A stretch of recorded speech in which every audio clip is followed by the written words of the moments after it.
Hi, my name is Jamil, and you're listening to Public Health World.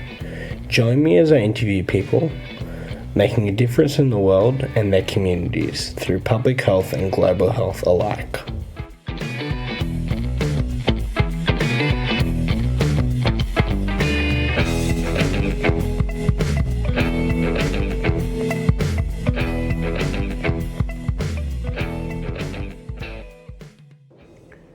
Today I'm here with Dr. John Coventry.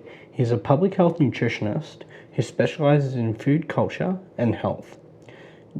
John started as a practicing dietitian in the 70s, but soon found a passion for public health and how it relates to nutrition. Hey John, how's your day been? Well, it's been good so far, but it's Monday morning, so let's see what the rest of the day and the week roll out. Yeah, definitely, yeah. So I suppose to get started straight off the bat, who are you? Basically, like, how do you identify? What are you? What do you do? Well, I'm a professor here at Flinders University, and my area of interest is food, culture and health.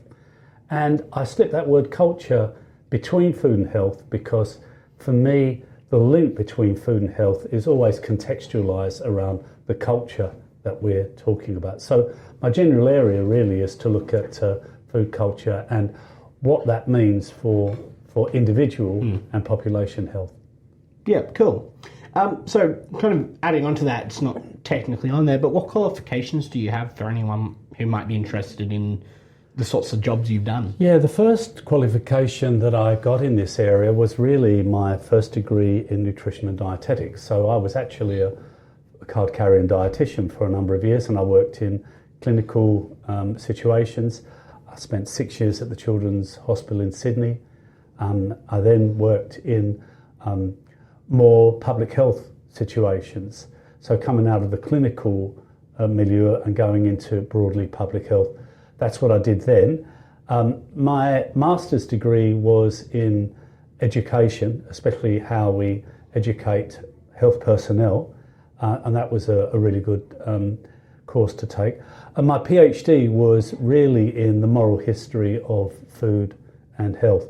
When and how did we start to become guilty about what we ate way back when? Because it's fairly easy to see how we do that now. If you eat chocolate, you feel less virtuous than if you ate carrots. And the metric there is actually nutrition. But actually our relationship with food goes back so much longer than that. So with that, just curious, did that stem to things like eating disorders, things like that as well? Was that part of that research? Partly because if you look at the history of eating disorders, there is a lot of history there which talks about the way in which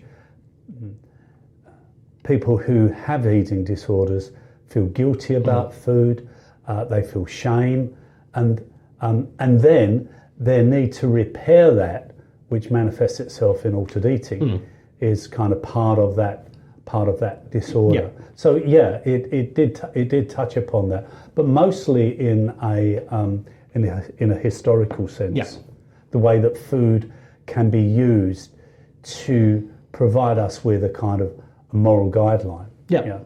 Yeah. So would that stem to things like veganism, things like that, with moral guideline? It's funny, isn't it? Because I'm kind of doing some thinking around this. And in the good old days, we used to have the church, which told us, how to think and feel about food. Gluttony was a deadly sin and all of that stuff.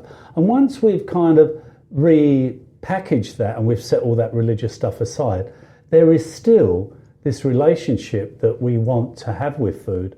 And I think that that's one of the reasons why veganism, vegetarianism, our interest in the provenance of food, our interest in the quality of food, that all goes back, in my view, to us creating a kind of quasi-religious relationship with food. I mean, sometimes vegans can be very, very devout. Yeah, I will attest to that, yes. So I suppose moving a bit on from that sort of area, what has been the highlight and low light of your career? I think I wouldn't say my highlight was something that I did for somebody else. My highlight was an awakening of my understanding of food and health during the 2 years I spent in Papua New Guinea. Yeah. I went there for 2 years as part of a program of volunteer work.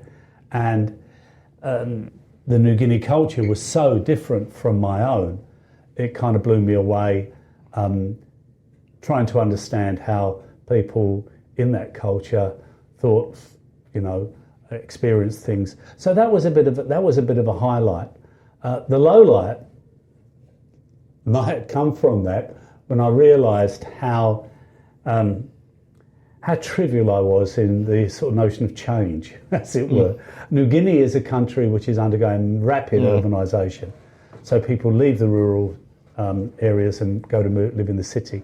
And when they do that, they actually have a problem of food security because they haven't got their gardens anymore. They don't have a regular supply of food. They basically live on rice and tinned fish. Would they also have the issue as well where, because of, if I'm not mistaken, countries like Papua New Guinea, the migration to the cities happened very quickly. It's not like in Australia where it's happened over periods of time, meaning you also had other issues as well, stemming like housing, all those sorts of other issues as well. Would that be correct in assuming it's that? still undergoing this experience of urbanisation, and if you look at somewhere like Port Moresby, there are many, many shanty towns just that abut the central district.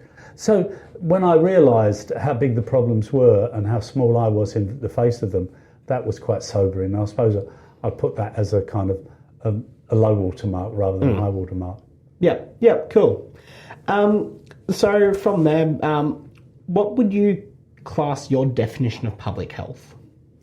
I would say that it's the art and science of giving most health to the many. Yeah. So I think of major programs in public health that have had success, and putting fluoride in the drinking water.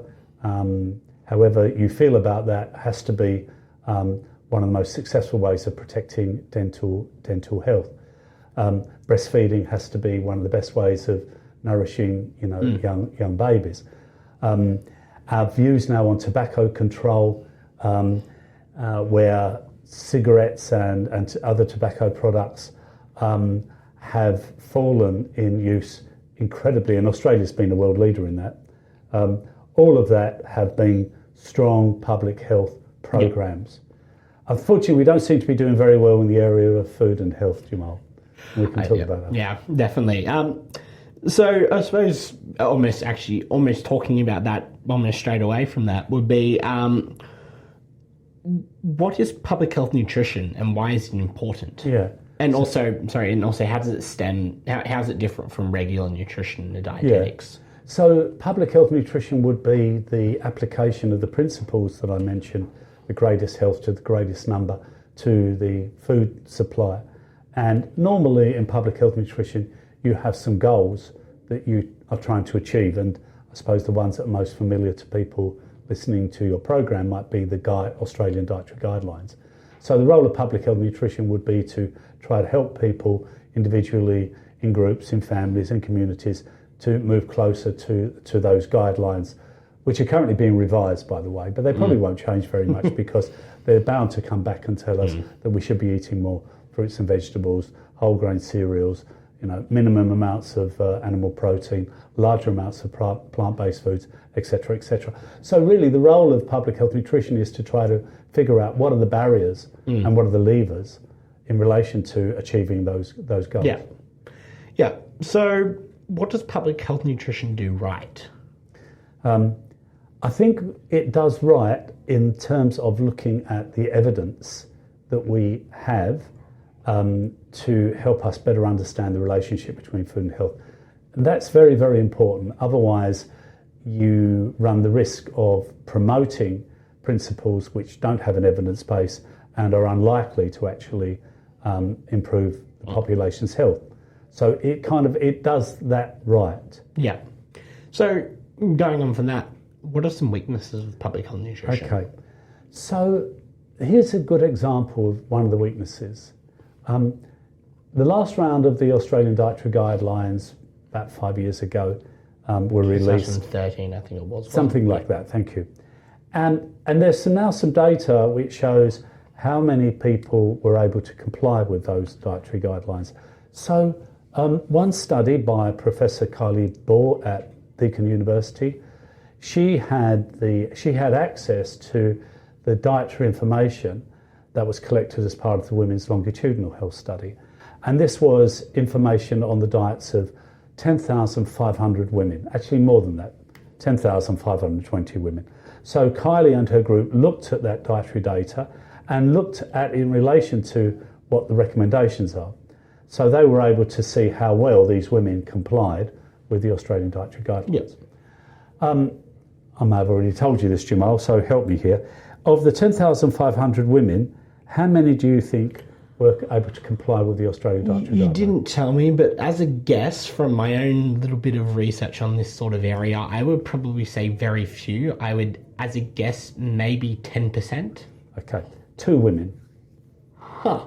Out of 10,500 women, only 2 women were able to achieve the dietary guidelines. So I assume that would have to do with the fact that it's the healthy eating guidelines don't take into account anything other than a biomedical model of health. That's right. They're not situated within a cultural context. So essentially, though the healthy eating guidelines are public health, because they don't. As I said, they make this mistake where they're attempting to treat or try to prevent things through the healthy eating guidelines when they don't take into account people's individual experiences and issues. Like, That's for right. instance, money. Money. So there are a whole lot of things that may be in the way of people following the dietary guidelines. So the weakness is, instead of compiling new guidelines based on the latest evidence, in other words, the question there is, what should we eat in order to be healthy? The question that should come before that is, why did the last dietary guidelines prove to be such a failure? Yeah. Why was it that people weren't able to follow them? That's what you need to ask, Yeah. and that's the question you need to answer, because there's no point in rolling out yet more guidelines if people can't follow them. So that's one of the weaknesses of public health in this particular area. It hasn't stopped to ask the question, what was getting in the way of people following the last round of the dietary guidelines, which is a hard question to answer at the moment because we actually don't have good data on that. We don't collect good data on what people eat, how they eat, the social milieu in which people eat. I've just got 3 PhD students who are just coming to an end of one of them actually finished, of their candidature, and they've been looking at food in families, and they've been doing a very, very fine-grained examination of what goes on in family life, especially families today when you've got 2 parents working, you've got kids that you have to nourish and nurture and optimise. There's a whole range of things that take place there, for which the food industry has given us a lot of convenience foods to make life easier. You know, we sometimes berate the food industry for giving us a lot of foods that are unhealthy, but actually, and I'm not an apologist for the food industry, a lot of the time they're giving us foods to make our lives easier, not necessarily healthier, easier, and it seems as though that's what people want. Health coming second. Not just easier, but in a lot of cases, like with, as you would know, the salt, sugar, and the fat, especially together. If I'm not mistaken, there isn't any foods in real foods that have salt, sugar, and fat together in the quantities. Yeah, sure. That these food, like for instance, I mean, look at KFC, for instance. Yeah. And then on top of that, I mean, those 3 things, I mean, they're literally chemically addictive in our brain, making it actually, in a lot of cases, instead of having like a regular food, like bulimia or those sorts of things, you end up getting more binge eating and things like that, which is, and also tends to happen a lot in males, but we've got this issue where we don't tend to talk about eating disorders in men. No, it's true, and you're right. What we end up with is a range of convenience foods that are so bloody convenient. I mean, they really are convenient. And to make them more edible, you're right, the industry adds appropriately sugar, fat, salt, various flavour enhancers, etc. So one of the problems we've got, and it's something that I don't think anybody's really thought about, if we're going to move people from those, what they're currently eating, to what we might eat for a sustainable diet, we've actually got to change our appreciation and our liking for certain food Groups. products. You know, we are overcharged around fat, protein and sugar. And if we're going to eat foods that are more sustainable, a lot of the foods won't be able to have that in them. That's why we've got to be careful with many of the vegan foods that are around at the moment, which might not have any meat products in them, but are still not sustainable because they're so processed. They've been through so many processed parts of their manufacture. You know, when I see chicken nuggets, when it's not actually chicken, it's tofu, I think, well, actually, I don't think this is a sustainable product. Tofu itself isn't very... essentially, tofu nugget is actually probably one of the least changed things from the tofu. You've got a whole lot of additives in there, and flavour enhancers. Not always. And that's one that you can make yourself as well, which is an interesting one. But even then, if you look at it from just as a more of a question there, if you were to look at it, say, from a animal versus plant-based protein sort of thing, I assume, well, from my own research as well, the animal protein tends to be worse on the environment and all the other issues as well. Well, I don't know whether anybody's done the metrics on this, Jamal. I was at a conference last week where one group in Portugal were presenting their results where they'd produced a plant-based hamburger in quotes. So they had a whole lot of things that they'd added to it. Now, one of the ingredients was potatoes that they put in it. There was a good chance those potatoes were coming from Peru, because that's where Portugal gets a lot of its potatoes from. I know, you've screwed up your face. But, you know, when you come to manufacture these, you've got to be mindful that the provenance of food, where it comes from, provides a major determinant as to what its environmental footprint's going to be. So we've got to be careful when we're just substituting one food for another. Yeah. And we've got to be mindful of what the implications there are. So you'll be more suggesting along the lines of a mostly plant-based diet rather than, and by that I mean like a whole food plant-based diet. I would be more inclined to support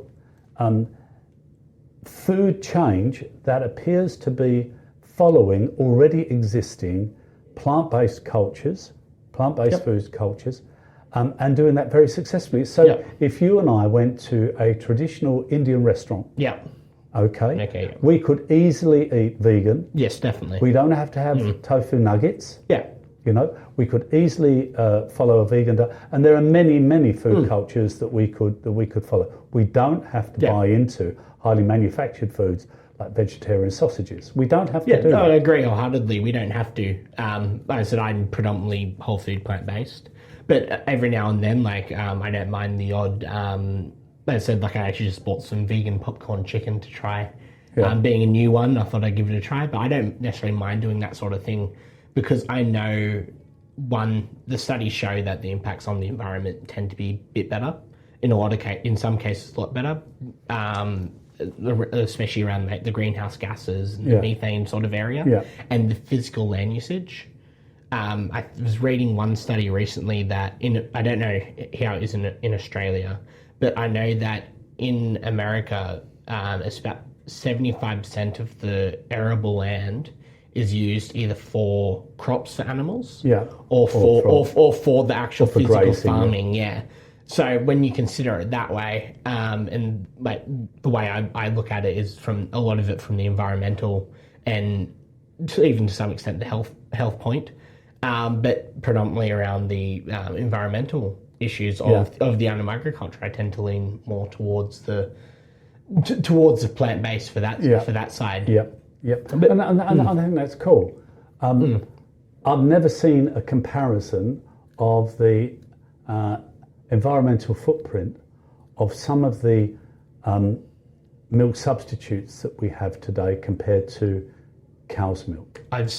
The most I've seen with that would be the amount of water usage and things like that. I know that cows by far the most. I can't remember how much it is. Although I did see some question marks around growing almonds and how much water that takes. But when you said it goes back, it does use a lot of water, yes. I'm not going to disregard that at all. But when you consider, it's like the classic one is soy. It goes back to the soy in the Amazon. Yeah. That's all fed to animals. Yeah. In the case of the almonds, most of them are just almonds that we eat just out of a bag. Yeah. So, like, yes, there are definitely impacts of that sort of area, but I mean, you can look at something like oat milk, which uses minute amount of water. I don't even, can't remember off the top of my head. I will send a link to you. I think it was one of the data groups, Our World of Data or whatever it's called, which is a pretty big one. They did that a couple of months ago, and they do it every now and then. Anyway, moving on from some weaknesses of public health, we'll go into what is critical nutrition and why is it important? So I think what critical nutrition does is it reminds us that a lot of the information that we have in nutrition is in the mainstream nutrition is not well contextualized, and therefore we use a lot of one size fits all when we look at that. So, for example, I was looking at an article that appeared in a fairly kind of popular magazine called The New Scientist, and it was talking about the way that our understanding of what is in food is always measured by the instruments and the calibration we can use to come to that. So our understanding of, vitamins and minerals and them being in food is always the result of how we measure that. And the article was saying, actually, because of our sophisticated processes now and instruments to measure what's in food, we have no idea what food contains. He reckoned that about 99% of the ingredients in food were invisible to us. So that means that a lot of the things we attribute to nutrition might not necessarily be there because it's not visible to us. So I think critical nutrition makes that sort of thing a lot clearer. It calls into question a lot of traditional and taken for granted ideas. So another good one is when we use the term calories, we're actually following a process that's about 150 years old, where we take food and basically we explode it in an oxygen environment. And then we see how much heat it's giving off and then how many calories it contains. That has very little to do with the physiological journey that food takes when we eat it, and when some of it is released into calories, but some of it isn't. So critical nutrition would remind us that a lot of what we take for granted probably doesn't help us in better understanding the science of nutrition in the long run. Yeah. So essentially, it's a lot of more, for lack of a better term, challenging that status quo of what is health. Yeah. And what is, in this case, nutrition. Yes. You're right. It does, and it kind of takes a longer view and questions a lot of the, as I say, taken for granted. So would that also stem to other areas of nutrition, like, for instance, racism in our, like, when it comes to, like, for instance, milk, when 75% of the world's population is lactose intolerant, and the health eating guidelines suggest that people of colour who are far more likely to be lactose intolerant should be still drinking the amount of milk that's recommended. I mean, so you're right, the kind of one-size-fits-all attitude to the healthy guidelines is a good example of the ignorance, really, of the particularities in which cultures exist. Yeah. So how would critical nutrition apply to real-world situations, such as, say, the health eating guidelines? Well, I think what it would say is you've got to understand the context in which the guidelines are being applied. So if you need to have some understanding of how the healthy guidelines apply to vegans, how the healthy guidelines apply to people from different cultures, you've got to particularise them, and you can't afford to just wheel out the healthy diet pyramid or the healthy diet plate or whatever it is. But you hardly ever see that. I mean, I was looking at the Canadian guidelines recently, and they've got a fairly progressive idea of what we should be eating, but it's a bit of a one-size-fits-all and a kind of a few throwaway lines which I thought were a bit trite. So one of the guidelines was try to eat in company or eat with others. And I thought, well, what do you mean about what do you mean when you say that? I think you and I would probably know that. Like when you say look at the was it the French paradox, as we were just talking a little bit about before. One of the reasons that they tend, or some studies show that if you're eating with family or friends and sitting down to eat, and actually physically enjoying your meal and not sitting down watching TV as you do it, you're more likely to you're less likely to gain eat really fast and then get too full and all those other issues which eventually might stem to being overweight. I think that was part of what they were getting at. If I'm not mistaken. Well, I think that the idea of conviviality and what is called commensality meaning eating in company, that's really getting quite a lot of airtime, because it is true that subjectively people appreciate more food that they eat in a shared environment. Objectively, I think we're still waiting for the numbers to come in. Yeah, fair enough, as well, so say the health eating guidelines, would you suggest possibly as a way to make it so it isn't a one-size-fits-all, so to speak, possibly having multiple guidelines? So, for instance, we've got, as I said, a classic example is the milk. I always go back to that one. It's a really good example of where, especially in Australia, where we go wrong with, especially Aboriginal and Torres Strait Islander people. Would it be an ideal way to kind of boycott that one-size-fits-all? Would possibly to be looking at, say, creating an Aboriginal and Torres Strait Islander health eating guideline? You'd have to argue that they had physiological needs which are different from, people who aren't Aboriginal and Torres Strait Island origin. And I don't know if we've got any evidence to show that there is a major difference. One of the things you might want to do is to be mindful of some of the traditional foods that those cultures that was eat. The other thing I wanted to suggest, so I think that would be those sorts of things in. I think that would be very helpful, so that people from those cultures could appreciate that they're not expected to eat what mainstream cultures are in fact eating. So something like that would be, I think, important and useful. Yeah, definitely. So I thought the same thing for vegans. I know that I think in the UK they're looking at doing a separate, because the amount of vegans has grown massively in the UK. I believe I heard something recently that they're considering making a second health eating guidelines on the premises of veganism and things like that because of that huge increase. Okay.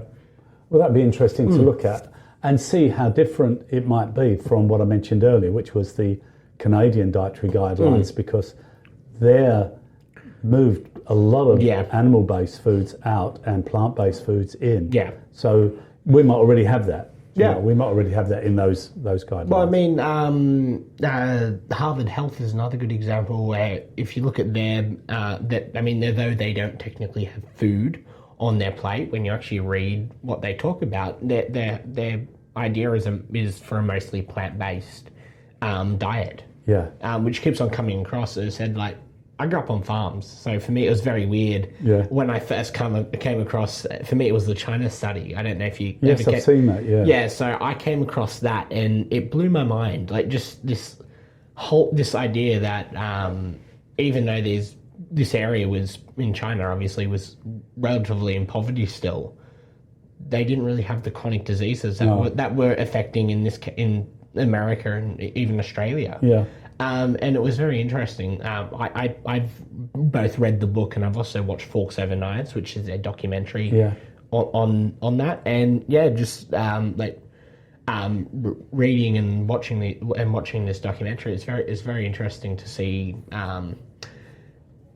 how something as simple as diet can affect our whole world. Even as I said, and then as I said, with the increase of other documentaries and things like that, like Cowspiracy or the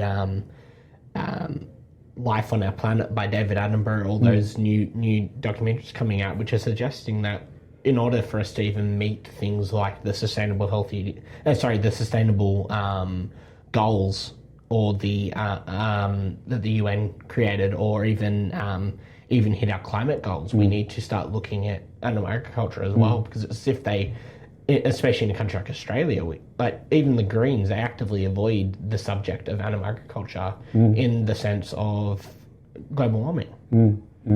So it's just, interesting to see. What are your thoughts on that sort of, where do you see our diet going, essentially? Well, I think that the popularity of vegetarianism and veganism probably will continue. Whether that will be enough of a shift to make a difference because of the number of people following those guidelines, I think is something that we wait and see. I'm quite interested in the steps we need to take in order to achieve those sustainable dietary goals. Yeah. I've been thinking of an experiment actually, which has an illustration of the Canadian or the Eat Lancet, goals that you mentioned earlier. So an illustration of those, and then an illustration of what that looks like today. And you'd see, if it was like a plate, you'd see for what we eat today, quite a large wedge of it given over to animal-based foods. Yeah, well, what is in Australia, I think we're the second, or we're on par with America as the biggest meat eaters still. Yeah. It's like 100 kilos a year, something or like some crazy that. Yeah. Number. I think Argentina has a fairly healthy appetite. They do, they're a little bit below us though. Okay. That's from a couple of years ago when I was looking at that, though, mind you. I don't know whether. So I'm interested in how we move from the illustration that I mentioned there, which is predominantly animal-based. How do we actually move to the plant-based? What are the baby steps there? Because it's going to have to happen mostly within a family context. Yeah. Because that's where most people eat their food. Yeah, no, definitely, yeah. As I've been kind of looking at the same sorts of things because so I'm personally, I've done a lot of vegan activism, especially the stuff on the street, like the more education sort of stuff. But I have friends who have done like a lot of the direct action, and I think there's issues with that now where, because everyone knows what veganism is, the direct action becomes a little bit unnecessary to some extent, and then almost puts some people off going vegan because of the bit too radical. Perhaps, basically, yeah. I mean, like, look at a couple of days ago in England with the Extinction Rebellion, with the Queen's thingy that's Jubilee, on Jubilee, a couple of the vegan activists jumped the fence because the guards wear the beaver hats and there's the horses and all that sort of thing, and they actually glued their hands in front of, like, glued their hands to the ground in front. Yeah, I don't think that's going to win hearts, is it? Yeah, I think we're past that point. It gets newslined, and that's the point of it. But I think now we need to start moving to this idea of education. Yeah. Most people don't even know, especially in a country like Australia, most people don't even know how to cook something as simple as lentils or tofu, because we've never really done it. Yeah. And as I said, things like lentils are also perfect for places like Western Australia, where they don't require much water. The orange lentils are literally perfect for Australia's drought-ridden climate. Yeah. And it's like we could literally be the foremost grower of what something like rural lentils. area did you grow up, Jamal? I'm from the Snowies, so I'm from a little town called Adaminibi. Yeah, I know where that is. Yeah, most people haven't heard of it. Yeah, so I'm from there. My granddad used to run a farm called Happy Valley. And what did he run on that farm? So there was predominantly cattle, Angus, and shearing as well.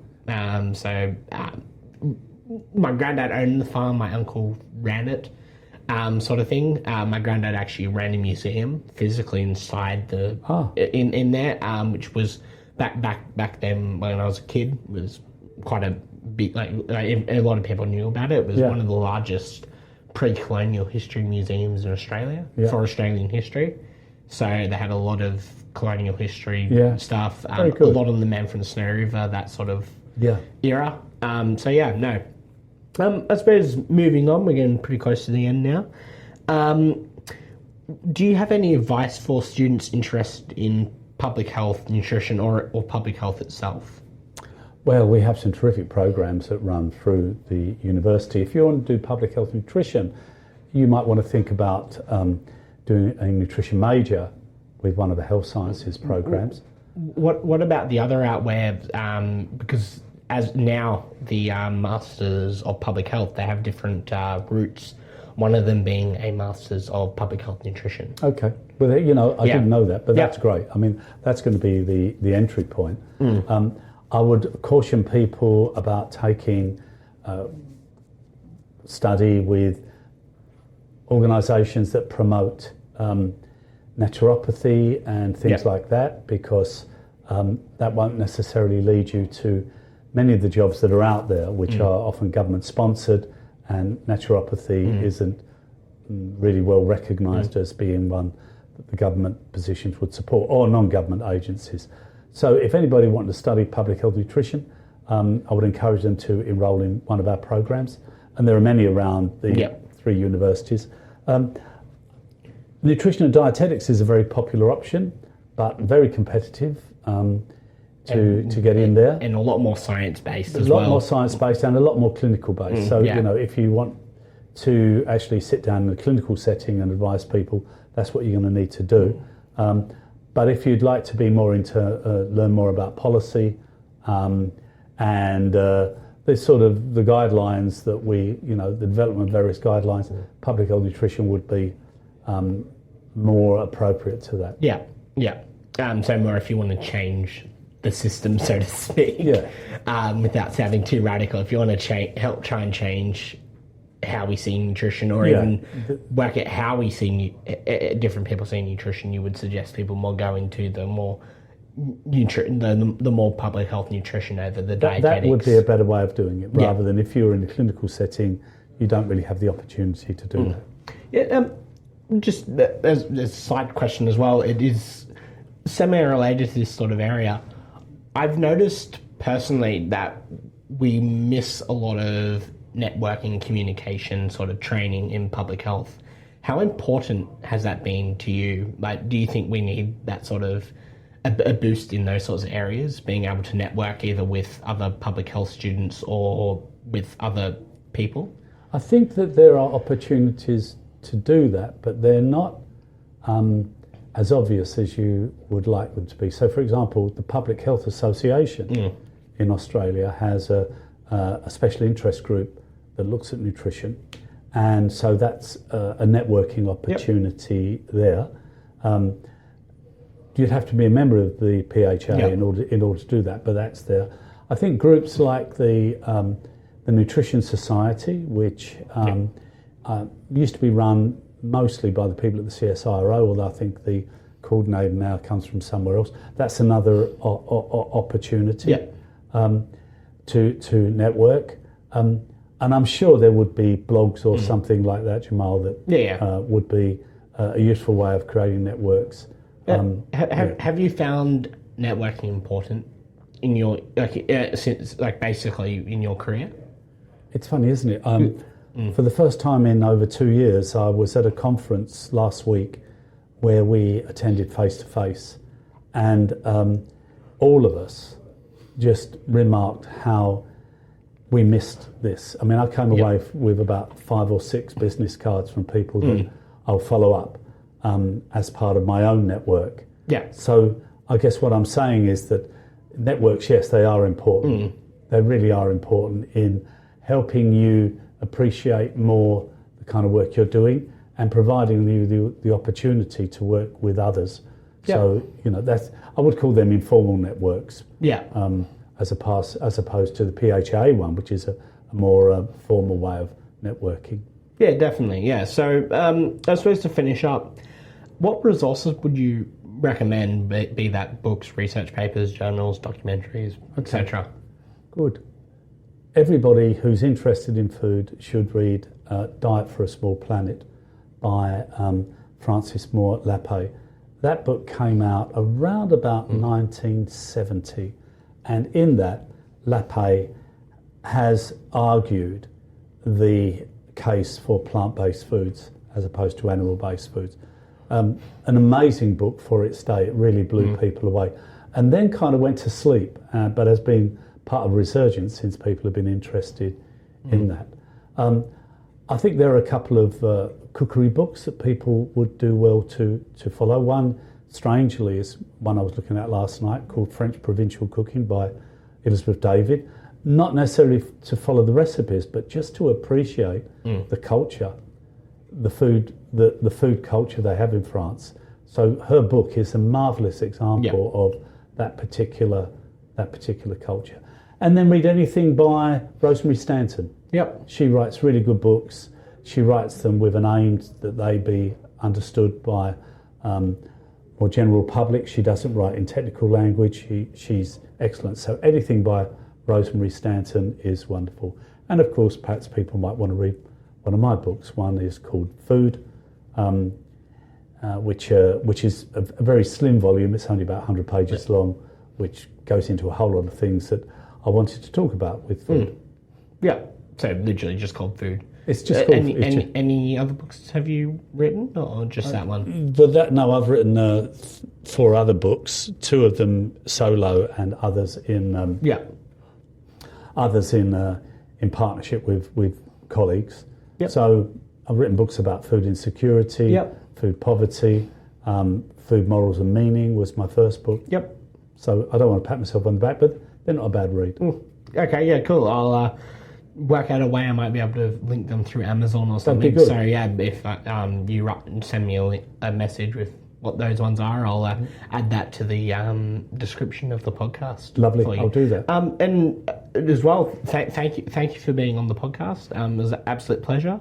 I do want to ask though as well, if someone wanted to get in contact with you, what would be the best way? Easiest way is John Coventry, Flinders University. That will bring up my university webpage, which has all the links to me via telephone, email. Yep.